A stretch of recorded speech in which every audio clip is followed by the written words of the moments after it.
नमस्कार, मेरा नाम चंदन भारद्वाज है और आप देख रहे हैं आर्या न्यूज नेटवर्क। और इस वक्त की बड़ी खबर महाराष्ट्र से, जहां एक ऐसा फैसला हुआ है जिसकी सबको जरूरत थी।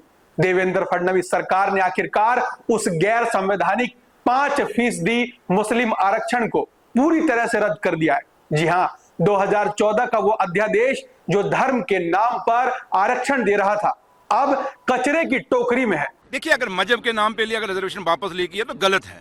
ये बाबा साहब भीमराव अम्बेडकर का आइन है और आज ये देश आइन के मुताबिक चलेगा, किसी एक के कहने से नहीं चलेगा। ये देश लोगों की आवाज़ से चलेगा, ये किसी के एक पार्टी के कहने से नहीं चलेगा। इसलिए अगर रिजर्वेशन किसी को दी है तो उसको हटाना, तो उसके पीछे लॉजिक होने चाहिए। जस्ट आए, तू भाई हिंदू है, चल तुझे काट दिया, तू मुसलमान है तेरा काट, तू सरदार है तेरा काट दिया, तुझको दे दिया, तुझसे ले लिया, ये तुझसे ले लिया, तुझको दे दिया। इसी में जो ये अगर बात करनी है तो एक दिन हिंदुस्तान जिसका सपना हम देख रहे हैं कि ये विश्व गुरु बनेगा, वो हिंदुस्तान जिसको हमने मुकाबला अमेरिका और रशिया से करना है, मुझे अगर यही छोटी छोटी बातों में पड़े रहेंगे तो मुझे नहीं लगता हम मुकाबला कर पाएंगे। संविधान साफ कहता है, आरक्षण जाति, शिक्षा और सामाजिक पिछड़ेपन के आधार पर, न कि मजहब के नाम पर।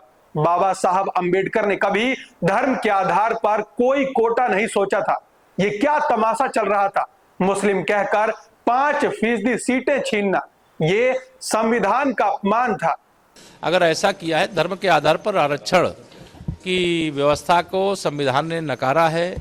डॉक्टर साहब बाबा साहब भीमराव अम्बेडकर जी ने धर्म के आधार पर कुछ भी देने से मना किया है और अगर ये फैसला हुआ है तो मैं इसका स्वागत करता हूं और आदरणीय देवेंद्र फडणवीस जी और उनकी सरकार को बधाई देता हूं। 2014 कांग्रेस सरकार ने अध्यादेश से 5% मुस्लिम कोटा दिया। कोर्ट ने रोक लगाई, अध्यादेश लैप्स हो गया। 2026 फडणवीस सरकार ने जीआर जारी कर सब रद्द किया। अब सवाल यह है, विपक्ष क्यों चिल्ला रहा है, क्यों कह रहा है एंटी माइनॉरिटी? अरे भाई, अगर मजहब के नाम पर आरक्षण लेना सही था तो बाबा साहब क्यों लिख के नहीं गए? यह देश संविधान से चलेगा, किसी की पार्टी या वोट बैंक से नहीं। अगर हिंदू है तो काट दो, मुस्लिम है तो दे दो, सिख है तो ले लो। ये क्या बकवास है? यही छोटी छोटी बातों में फंसे रहेंगे तो विश्व गुरु कैसे बनेंगे? अमेरिका रूस से मुकाबला कैसे करेंगे? भाई, ये आरक्षण जो है वो ओबीसी का अगर आरक्षण है उनको अलग से दिया जाए तो गैर संवैधानिक था, तो ये तो उसका स्वागत करना चाहिए। आरक्षण जो समाप्त हुआ है और जो उस कोटे में आते उनको मिलता ही है, लेकिन केवल मुस्लिम कह करके आरक्षण देना वो गलत है। नहीं, अल्पसंख्यक कहाँ है? अब तो अल्पसंख्यक नहीं रहे, तो ये तो विचार करना चाहिए। ये तो सरकार, केंद्र सरकार का मामला है, वो विचार करें, लेकिन अल्पसंख्यक का मुस्लिम नहीं है। आरक्षण जो है वो भारत के संविधान में बाबा साहब डॉक्टर अंबेडकर ने उन जातियों के लिए व्यवस्था की थी जो जातियां शिक्षा और समाज में पिछड़ी हुई हैं।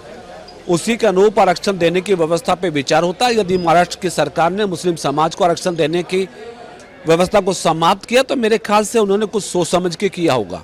अगर आप भी मानते हैं कि आरक्षण सिर्फ पिछड़ेपन के लिए होना चाहिए तो यह फैसला सही है। और हां, विश्व गुरु बनने का सपना देख रहे हैं तो ऐसे छोटे मोटे वोट बैंक गेम से बाहर निकले। अधिक अपडेट्स के लिए बने रहिए हमारे साथ। जय हिंद।